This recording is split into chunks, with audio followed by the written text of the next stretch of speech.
नमस्कार प्यारे बच्चों। और ठीक है साहब। अच्छा, आप लोग जो है अभी तक जो भूगोल पढ़ाया गया है उसमें बहुत सारे बच्चे ऐसे हैं जो अपना घर काम नहीं कर रहे हैं, और घर काम करना बहुत जरूरी है। कुछ बच्चे हैं जो घर काम अपना ग्रुप पर भेजते हैं, बाकी बच्चे जो है घर काम नहीं कर रहे हैं। ध्यान करिए आप सभी लोग। आप सभी लोगों को जितना पढ़ाया गया भूगोल में वह शुक्रवार तक अपने अपने ग्रुप पर डालना ही है, और मैं शुक्रवार का सबका काम चेक करूंगा। जिसका काम नहीं रहेगा पूरा उस पे घर पे फोन किया जाएगा। तो प्यारे बच्चों, हम लोग आप देखते हैं पाठ तीसरा, प्राकृतिक संरचना एवं अपवाह तंत्र। इसके पहले जो है हम लोग भारत के प्रमुख प्राकृतिक विभागों को पढ़े। भारत को 5 प्रमुख प्राकृतिक विभागों में बांटा गया है, इसके पहले पढ़ाया गया। उसके बाद सेम प्रक्रिया वही है, ब्राजील के भी 5 प्रमुख प्राकृतिक विभाग हैं। उन 5 प्रमुख प्राकृतिक विभागों में से 2 प्राकृतिक विभाग को आप लोगों को पढ़ा दिया गया है। आज जो 3 प्रमुख प्राकृतिक विभाग बचे हुए हैं उसके बारे में आप लोगों को मैं बताऊंगा। तो आज जो तीसरा जो है वो प्राकृतिक विभाग है वह है तटीय प्रदेश। क्या है? तटीय प्रदेश। इसमें पहला पॉइंट क्या है कि ब्राजील को करीब 7400 किलोमीटर लंबा तट प्राप्त है। इस तटीय भाग को उत्तरी व पूर्वी भागों में बांटा गया है।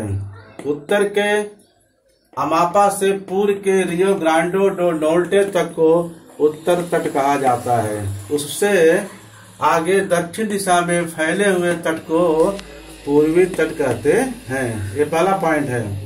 ब्राजील को लगभग जो है 7400 किलोमीटर जो है लंबा समुद्री तट उपलब्ध है।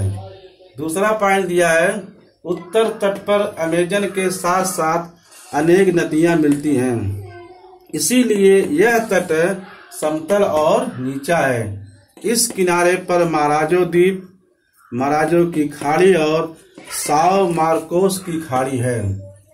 तीसरा पॉइंट क्या दिया है कि पूर्वी तट पर अनेक छोटी नदियां आकर मिलती हैं।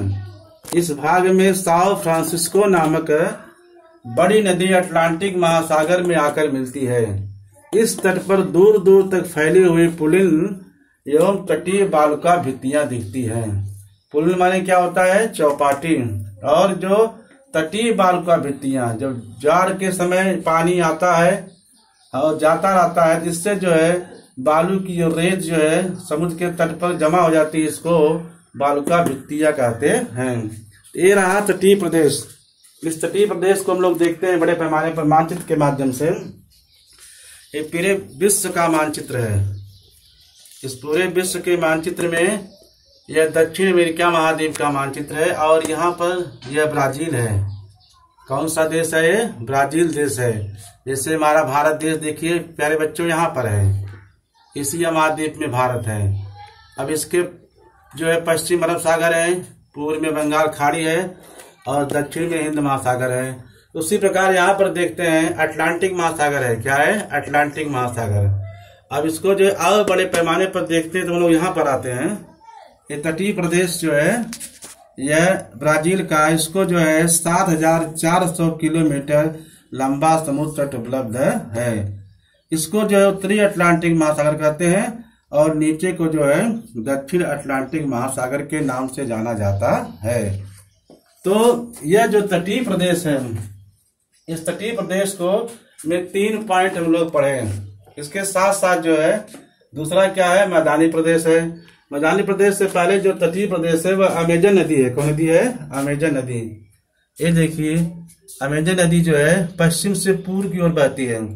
पूर्व में जाकर के जो है उत्तरी अटलांटिक महासागर में गिरती है। अब देखो यहाँ पर जो है मराजो द्वीप है, मराजो खाड़ी है, और मार्केस जो है द्वीप है। तो प्यारे बच्चों, दूसरा पॉइंट जो है मैदानी प्रदेश है।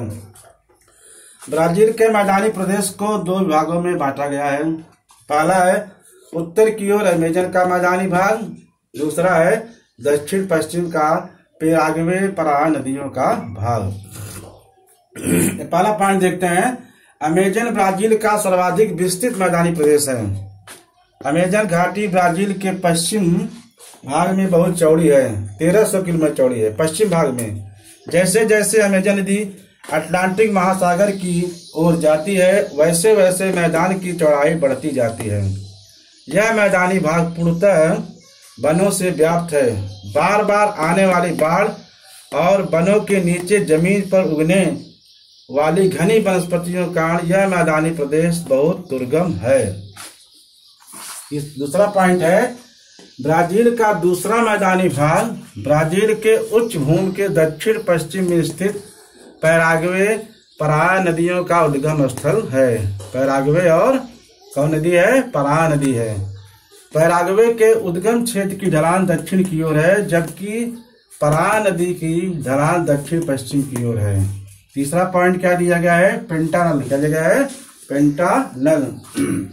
यह प्रदेश ब्राजील उच्च भूमि के दक्षिण पश्चिम में फैला है। पेंटानल दलदली प्रदेश है और ब्राजील के माटो ग्रासो डो सुल राज्य में स्थित है। पेंटानल का विस्तार ब्राजील की तरह अर्जेंटीना में भी दिखाई देता है।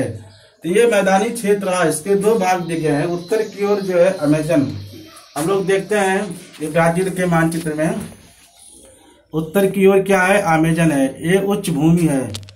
तो ये जो ब्राजील का जो अमेजन का मैदानी क्षेत्र है, अमेजन नदी जो है पश्चिम में जो है 1300 किलोमीटर चौड़ी है और जैसे जैसे आगे बढ़ती है पूर्व की तरफ इसका मैदानी क्षेत्र क्या जाता है? बड़ा होता जाता है।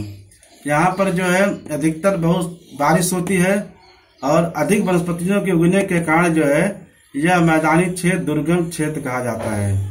दुर्गम क्षेत्र है इसलिए यहाँ पर मानव बस्ती जो है बहुत कम पाई जाती है। मानवों के लिए जो है यह प्रतिकूल है, अनुकूल नहीं है। यह नदी जा करके उत्तरी अटलांटिक महासागर में गिर जाती है।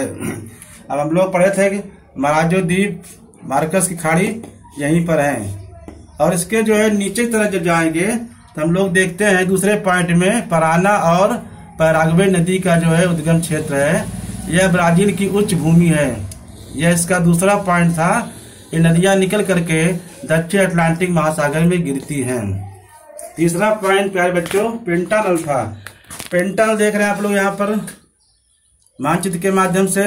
तो पेंटानल एक दलदली क्षेत्र है। अमेजन, पराना, पैराग्वे, परुस आदि नदियों का पानी का जो जलजमाव होता है इससे यहाँ की जमीन नम रहती है। हमेशा पानी जिस क्षेत्र में लगा रहता है वह जमीन नम होते होते वह दलदली बन जाती है। तो यह पेंटानल जो है यहाँ का दलदली क्षेत्र है। क्या है? दलदली क्षेत्र है, जबकि यह समुद्र से बहुत दूर है। समुद्र जो है ब्राजील के जो है पूरब में है, दक्षिण में है, लेकिन पेंटानल जो है वह ब्राजील के पश्चिम में है और इसका विस्तार अर्जेंटीना तक फैला हुआ है। तो ये जो है ब्राजील के जो है जो प्राकृतिक तीसरा और चौथा तटीय प्रदेश पढ़े हम लोग और मैदानी प्रदेश। मैदानी प्रदेश में अमेजन नदी का मैदान है, पराना और पैराग्वे का मैदान है। यह ब्राजील की उच्च भूमि है, यह गुयाना का उच्च भूमि है और यह पेंटानल क्षेत्र है। सबसे बड़ी महत्वपूर्ण चीज है यहाँ पर दलदली क्षेत्र पाया जाता है। समुद्र न होते हुए भी नदियों का जो पानी है उस पानी के कारण यहाँ पर जब अधिक समय तक जमा रहता है इससे इस क्षेत्र को जो है दलदली क्षेत्र कहा गया है। इससे साथ साथ दो पॉइंट हम लोग पढ़े। कितना पढ़ गए हम लोग? 2 पॉइंट। तीसरा क्या है? द्वीप समूह है। क्या है? द्वीप समूह। अब देखते हैं द्वीप समूह। जैसे हमारे भारत में द्वीप समूह है। भारत में 2 प्रमुख द्वीप हैं। पहला है अंडमान निकोबार द्वीप और दूसरा है लक्षद्वीप। उसी प्रकार जो है ब्राजील में भी द्वीप समूह है। मुख्य भूमि के अलावा ब्राजील में कुछ द्वीप है। मुख्य भूमि जहां तक देखिए जो है देश का बॉर्डर है इसको मुख्य भूमि कहा जाता है और इस मुख्य भूमि के अलावा जो क्षेत्र होता है इसको द्वीप समूह कहा जाता है। इसका वर्गीकरण तटीय एवं सागरीय द्वीपों में किया जाता है। कुछ द्वीप जो है तट के किनारे हैं और कुछ द्वीप जो है सागर के अंदर हैं। अधिकांश द्वीप निक्षेपणाकार से बने हैं। किससे बने हैं? निक्षेपणाकार से। सागरीय द्वीप मुख्य भूमि से 300 किलोमीटर से अधिक दूरी पर अटलांटिक महासागर में स्थित है। ये द्वीप चट्टानी स्वरूप के हैं और जलमग्न पर्वतों के शिखरों के भाग हैं। दक्षिण अटलांटिक महासागर का तटीय भाग प्रवाल द्वीप है और उन्हें एटॉल कहते हैं। तो कुछ जो है तटीय द्वीप है जो निक्षेपणाकार से बने हुए हैं। नदियां जो समुद्र में मिलती हैं, यहाँ पर निक्षेपण कार्य होता है। बड़े पैमाने पदार्थों ला के यहाँ पर इकट्ठा करती हैं, जिसको निक्षेपण कार्य करते हैं। और कुछ जो द्वीप जो है, जो सागर से द्वीप हैं, उनको सागरीय द्वीप कहते हैं, जो मुख्य सीमा से 300 किलोमीटर दूरी पर हैं। ये जलमग्न पर्वत हैं। कुछ ऐसे पर्वत हैं सागर में जिनको जलमग्न पर्वत कहा जाता है, जो जल के अंदर हैं, जल के बाहर दिखाई नहीं पड़ते हैं, उनको जलमग्न पर्वत कहते हैं। ऐसे पर्वतों का निर्माण ज्वालामुखी के उद्गम से होता है। जलमग्न पर्वत, जब कभी ज्वालामुखी का उद्गार समुद्र के अंदर होता है तो वह लावा जो है, जब समुद्र से बाहर न आकर के समुद्र के अंदर ही रुक करके ठंडा होता है, उससे जो पर्वत बनते हैं उनको जलमग्न पर्वत कहा जाता है। ऐसे ही जलमग्न पर्वत दक्षिण अटलांटिक महासागर में पाए जाते हैं। तो प्यारे बच्चों, दक्षिण अटलांटिक महासागर का तटीय भाग प्रवाल द्वीप है और उन्हें एटॉल कहते हैं। यानी यहाँ छोटे छोटे द्वीप है। एटॉल माने क्या होता है? छोटे छोटे द्वीप। जैसे अपने भारत में लक्षद्वीप है, यहाँ देखिए भारत है, यहाँ पर लक्षद्वीप है, तो यहाँ छोटे छोटे बहुत सारे द्वीप हैं, लेकिन सबसे बड़ा द्वीप क्या है? वो लक्षद्वीप है। वैसे यहाँ पर भी है, दक्षिण अटलांटिक महासागर में एटॉल माने छोटे छोटे द्वीप पाए जाते हैं। तो आज के 3 प्रमुख भाग रहे। पहला क्या था? तटीय प्रदेश। क्या था? तटीय प्रदेश। और दूसरा भाग क्या था? मैदानी प्रदेश। और तीसरा भाग क्या था? द्वीप समूह। क्या था? द्वीप समूह। तो 3 भाग जो है ये आज आप लोग पढ़ाया हूं। इसके पहले 2 पढ़ा दिया गया है। कितना पढ़ा दिया गया है? 2 पढ़ाया गया है। 2 के अलावा जो 3 जो है भाग है, तटीय प्रदेश, मैदानी प्रदेश और ब्राजील का जो है द्वीप समूह। तो इस मानचित्र के माध्यम से हम लोग जब देखेंगे, आप लोग देखिए ध्यान से इसको, यह ब्राजील का प्राकृतिक मानचित्र है। अब उत्तर दिशा में लोग देखेंगे तो गोयना उच्च भूमि है। क्या है? गोयना उच्च भूमि है। इसके पहले हम लोग पढ़ाते हैं, पर यहाँ पर जो जिसका सबसे बड़ा जो है पर्वत है, 3014 मीटर इसको ऊंचाई है, पोको दो नेवलिनसन।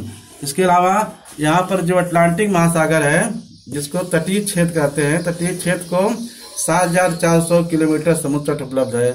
नीचे जो है मैदानी क्षेत्र है।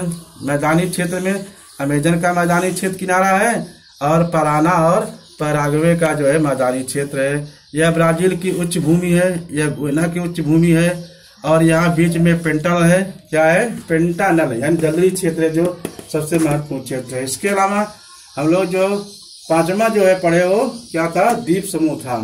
माने कुछ द्वीप जो है जो तट के किनारे हैं वो निक्षेपण कार्य से बने हुए हैं, लेकिन जो सागरीय द्वीप हैं वह जो है जलमग्न पर्वत के द्वारा बने हुए हैं। छोटे छोटे द्वीप हैं जो जलमग्न है, समुद्र के अंदर पाए जाते हैं। तो प्यारे बच्चों, आज का जो 3 भाग मिलाकर कुल कितने हो गए? 5 भाग। कितने हो गए? 5 भाग हो गए हैं। तो 5 भाग आपको मैं पढ़ा दिया हूँ। इस पर जैसे भारत के 5 प्राकृतिक भागों में बांटा गया है, वैसे ब्राजील के भी 5 प्राकृतिक भागों को बांटा गया है। इसके साथ साथ मानचित्र के माध्यम से आप लोग समझाया हूँ। ये विश्व का मानचित्र, बड़ा मानचित्र है। देखिए आप सभी लोग, एक बार आप लोग समझा दिया, फिर देख लीजिए आप।